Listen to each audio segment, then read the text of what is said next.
नमस्कार दोस्तों, स्वागत है आपका हमारे YouTube चैनल जरधारी क्लास में। दोस्तों, उत्तराखंड लोक सेवा आयोग ने आज यहाँ पे उत्तराखंड अपर पीसीएस का विज्ञापन जारी कर दिया है। आज ये विज्ञापन जारी हुआ है 14 मार्च 2024 और आज से ही आप ऑनलाइन आवेदन भी कर सकते हो। लास्ट डेट है जो ऑनलाइन आवेदन की वो है 3 अप्रैल 2024 और शुल्क जमा करने की भी अंतिम तिथि 3 अप्रैल 2024 ही है। तो जानते हैं दोस्तों इस भर्ती के बारे में डिटेल्स, कौन कौन अभ्यर्थी इसके लिए एलिजिबल हैं, कौन कौन इसके लिए अप्लाई कर सकते हैं। साथ साथ रिक्तियों के बारे में डिटेल्स में चर्चा करेंगे और इसके एग्जाम पैटर्न के बारे में, इसका सिलेबस क्या होने वाला है, इस पर हम चर्चा करने वाले हैं। तो टोटल ये 189 पदों पर ये विज्ञापन जारी हुआ है, जिसमें डिप्टी कलेक्टर के हैं 9 पद, पुलिस उपाधीक्षक के 17 पद हैं, जिला कमांडेंट होमगार्ड्स के 5 पद हैं और यहाँ पे आप देख सकते हैं उप शिक्षा अधिकारी के हैं 58 पद। उसके बाद यहाँ पे सहायक आयुक्त और राज्यकर के 16 पद हैं, राज्य कर अधिकारी के 53 पद है यहाँ पे। तो टोटल यहाँ पे आप देख सकते हैं, अगर हम कुल योग देखें 189 पदों पर ये विज्ञापन पीसीएस का जारी किया गया है यूकेपीएससी के द्वारा। अब यहाँ पे जो अनिवार्य शैक्षिक अर्हता है ये जाननी अति आवश्यक है, क्योंकि इसी के आधार पर आपको क्या करना है, अप्लाई करना है।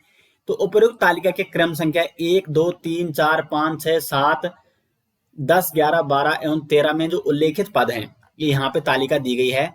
तो यहाँ पे 13 तक तो यहाँ पे दिए गए हैं कौन कौन से जो ये क्रमांक दिए गए हैं। तो इनके लिए जो उल्लिखित पद हैं ये तो अभ्यर्थियों को आवेदन पत्र स्वीकार किए जाने की अंतिम तिथि तक भारत में विधि द्वारा स्थापित किसी मान्यता प्राप्त विश्वविद्यालय से स्नातक उपाधि अवश्य धारित होनी चाहिए। तो यहाँ पे दोस्तों देखो, यहाँ पे जो 1 से लेकर और यहाँ पे 8 और 9 के अलावा 1, 2, 3, 4, 5, 6, 7, 10, 11, 12 एवं 13 जो क्रमांक में जितने भी पद हैं उनके लिए केवल क्या चाहिए, स्नातक चाहिए, जिनका स्नातक कंप्लीट हो चुका है। अंतिम तिथि तक फॉर्म भरे जाने की अंतिम तिथि तक स्नातक कंप्लीट होना चाहिए। उसके बाद क्रम संख्या 8 एवं 9 पर जो यहाँ पे आवश्यक शैक्षिक अर्हता है 8 और 9 पर क्या है, यहाँ पे आप देख सकते हैं उप शिक्षा अधिकारी और परिवीक्षा अधिकारी। तो ये शिक्षा अधिकारी और परिवीक्षा अधिकारी की पोस्ट हैं। तो इसके लिए जो अनिवार्य शैक्षिक अर्हता है वो है भारत में विधि द्वारा स्थापित किसी विश्वविद्यालय से परास्नातक, यानी इसके लिए पोस्ट ग्रेजुएशन होना जरूरी है, पीजी होना जरूरी है उप शिक्षा अधिकारी के लिए और परिवीक्षा अधिकारी के लिए। और परिवीक्षा अधिकारी में भारत में विधि द्वारा स्थापित किसी विश्वविद्यालय या विश्वविद्यालय से भिन्न किसी ऐसी संस्था जिसे विधि के अधीन विश्वविद्यालय के रूप में मान्यता दी गई हो या घोषित किया गया हो, या केंद्र सरकार द्वारा मान्यता प्राप्त किसी विदेशी विश्वविद्यालय से समाजशास्त्र या अनुप्रयुक्त समाजशास्त्र या सामाजिक कार्य में स्नातकोत्तर। तो जो क्रम संख्या 8 और 9 में उप शिक्षा अधिकारी और परिवीक्षा अधिकारी में क्या चाहिए, पीजी चाहिए। उप शिक्षा अधिकारी में किसी भी सब्जेक्ट में आपका क्या होना चाहिए, पीजी होना चाहिए। लेकिन जो परिवीक्षा अधिकारी इसमें समाजशास्त्र या अनुप्रयुक्त समाजशास्त्र या सामाजिक कार्य में स्नातकोत्तर की उपाधि होनी जरूरी है। अब अधिमानी अर्हता, तो अधिमानी अर्हता तो सब में, अगर आपके पास ये प्रादेशिक सेना में 2 वर्ष की न्यूनतम अवधि तक आपने सेवा की हो तो आप इसको जरूर लगाएं। और एनसीसी का बी प्रमाण पत्र आपके पास है तो इसको भी आप जरूर लगाएं। लेकिन ये किसके लिए है, 1, 2, 10, 11 और 12। और अगर 3, 4, 5, 7, 8, 9, 13 में जो क्रमांक में जो पोस्ट है उसके लिए क्या चाहिए, यहाँ पे जिला कमांडेंट होमगार्ड्स के लिए प्रादेशिक सेना में 2 वर्ष की न्यूनतम अवधि तक सेवा की और एनसीसी का बी अथवा सी प्रमाण पत्र भी यहाँ पे मांग गया। तो अगर आपके पास सी प्रमाण पत्र है या बी है तो आप दोनों यहाँ पे लगा सकते हैं। तो ये तो रही यहाँ पे आवश्यक शैक्षिक अर्हता आपने देखी है। जो अधिकतम पोस्ट है उसमें तो खैर सामान्य स्नातक चाहिए, लेकिन कुछ अन्य पोस्ट जैसे यहाँ पे उप शिक्षा अधिकारी और परिवीक्षा अधिकारी, इसमें क्या चाहिए, पीजी होना जरूरी है। अब यहाँ पे फिजिकल के लिए भी यहाँ पे पुलिस उपाधीक्षक पद के लिए यहाँ पे फिजिकल मांगा गया है और साथ में जिला कमांडेंट होमगार्ड पद के लिए भी फिजिकल यहाँ पे मांगा गया है। तो यहाँ पे पुलिस उपाधीक्षक पद के लिए जो टोटल पोस्ट है इसमें पुलिस उपाधीक्षक की वो है टोटल 17 पोस्ट है। तो इसमें देखो यहाँ पे सामान्य वर्ग के लिए जो ऊंचाई मांगी गई है पुरुष अभ्यर्थियों के लिए 167.7 सेंटीमीटर और महिलाओं के लिए 152, अनुसूचित जनजाति के लिए 160 और पर्वतीय क्षेत्र के लिए 162। पर्वतीय क्षेत्र के लिए 5% यहाँ पे 5 सेंटीमीटर यहाँ पे कम है, सीने की माप यहाँ पे मांगी गई है। तो ये किसके लिए, पुलिस उपाधीक्षक पद हेतु। और यहाँ पे आंख भी होनी चाहिए 6/6 की और दूसरी आंख 6/9। तो यहाँ पे पूरा डिटेल्स आप यहाँ पे दे सकते हैं कि क्या क्या मांगा गया है। जिला कमांडेंट होमगार्ड्स पद के लिए भी यहाँ पे इसके लिए भी पुरुष अभ्यर्थियों के लिए ऊंचाई मांगी गई है 165 सेंटीमीटर और फिर चेस्ट मांगी गई है 64 सेंटीमीटर और सीना फुलाने पर 89 सेंटीमीटर। महिला अभ्यर्थियों के लिए केवल ऊंचाई मांगी है 150 सेंटीमीटर। और उसके बाद यहाँ पे उत्तराखंड राज्य के अभ्यर्थियों के लिए यहाँ पे छूट दी गई है ऊंचाई में 160 सेंटीमीटर। आयु सीमा की बात करें तो ये है 21 वर्ष से 42 वर्ष। और जो गणना की निश्चायक तिथि है वो है 1 जुलाई 2024 को आयु सीमा गणना की ये निश्चायक तिथि है। इस दिन 21 वर्ष से लेकर 42 वर्ष के अंडर आपकी क्या होनी चाहिए, एज होनी चाहिए।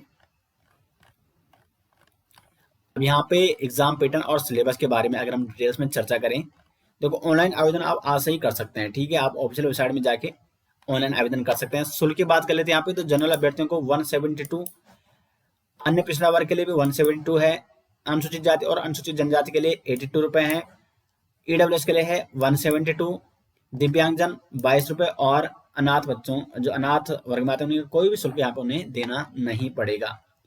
तो इस शुल्क के बारे में मैंने यहाँ पे आपको बता दिया है। इसके आधार पर आप क्या कर सकते हैं, अपनी कैटेगरी वाइज फॉर्म भर सकते हैं।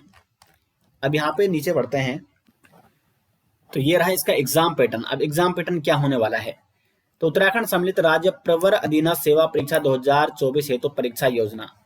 तो इसमें 3 स्टेप में, ये 3 स्तर में एग्जाम होने वाला है। प्री एग्जाम जिसमें ऑब्जेक्टिव टाइप क्वेश्चन पूछ जाएंगे, मेंस एग्जाम जिसमें ये लिखित एग्जाम होगा, और फिर होगा इंटरव्यू लास्ट में, साक्षात्कार। तो प्रारंभिक परीक्षा का अगर देखें तो प्रारंभिक परीक्षा होने वाली है 300 अंकों की। इसमें प्रथम प्रश्न पत्र जो कि सामान्य अध्ययन जिसमें जीएस पूछा जाएगा, 150 अंकों का ये पूछा जाएगा। प्रत्येक प्रश्न 1 अंक का होगा, यानी 150 अंकों का ही होने वाला है, 2 घंटे का। दूसरा प्रश्न पत्र यहाँ पे सामान्य बुद्धिमत्ता परीक्षा रीजनिंग का ही होने वाला है। सामान्य बुद्धिमत्ता परीक्षा का ये भी 100 अंकों का होने वाला है, लेकिन इसमें प्रत्येक क्वेश्चन 1.5 अंक का है, 1.5, यानी ये भी 150 अंकों का होने वाला है। तो 150 टोटल 300 अंकों का होने वाला है प्री एग्जाम, 4 घंटे का एग्जाम होगा। अब यहाँ पे उसी के बाद पहले प्री एग्जाम होगा, और इसी के आधार पर आपका क्या बनेगा, प्राप्त अंकों के आधार पर मेरिट सूची का निर्माण किया जाएगा। लेकिन इसमें एक इंपॉर्टेंट चीज है, यहाँ पर मेरिट किस आधार पर बनेगी, जो केवल प्रथम प्रश्न पत्र हैं।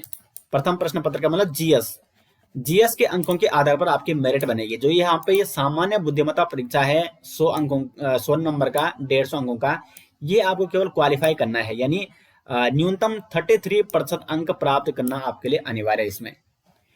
तो जो द्वितीय प्रश्न पत्र है इसको आपको क्या करना है, केवल क्वालिफाई करना है। लेकिन यहाँ पे जो प्रथम प्रश्न पत्र है सामान्य अध्ययन का, जीएस का 150 अंकों का, इसके आधार पर क्या बनेगी, आपकी मेरिट बनेगी। तो आपको फोकस करना है इस पे, और इसको क्वालिफाई के लिए आपको इसकी तैयारी करनी है।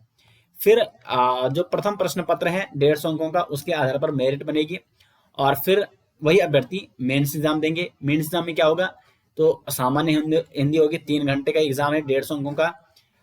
उसके बाद निबंध होगा, फिर सामान्य अध्ययन पेपर 1 जिसमें भारतीय विरासत, संस्कृति, विश्व का इतिहास एवं भूगोल और समाज पूछ जाएगा।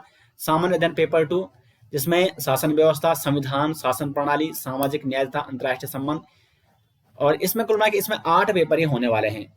2 पेपर यहाँ पे उत्तराखंड के, देखो सामान्य अध्ययन और ये वाला, ठीक है, 7 और 8 उत्तराखंड राज्य की जानकारी। 2 पेपर आपके उत्तराखंड राज्य की जानकारी संबंध से, यानी 400 अंकों का आपका उत्तराखंड पूछ जाएगा। तो ये लिखित परीक्षा होने वाला है जिसमें 8 पेपर होने वाले हैं, ये टोटल 1500 अंकों का आपका होने वाला है। उसके बाद 150 अंकों का यहाँ पे क्या होगा, साक्षात्कार इंटरव्यू होगा, यानी 1650 अंकों का ये लिखित परीक्षा एवं साक्षात्कार परीक्षा होने वाली है, और इसी के आधार पर फाइनल सिलेक्शन होगा। उसके बाद सिलेबस भी यहाँ पे दिया गया है। इस पर दोस्तों मैं अलग से आप वीडियो लेकर आता हूँ, यहाँ पे अलग से इस पर सिलेबस के बारे में चर्चा करते हैं कि किस प्रकार आपको इसकी तैयारी करनी है, किस प्रकार आपको इसकी रणनीति बनानी है। तो इस पर दोस्तों अलग से हम चर्चा करेंगे डिटेल्स में। तो दोस्तों मैंने यहाँ पे पूरी डिटेल्स आपको यहाँ पे समझा दी है, और इसका जो ये नोटिफिकेशन है अगर आपको डाउनलोड करना है तो लिंक आपको मिल जाएगा वीडियो के डिस्क्रिप्शन में, या आप ऑफिशियल वेबसाइट में जाके भी इसको डाउनलोड कर सकते हैं। मिलते हैं दोस्तों नेक्स्ट वीडियो के साथ, तब तक के लिए धन्यवाद।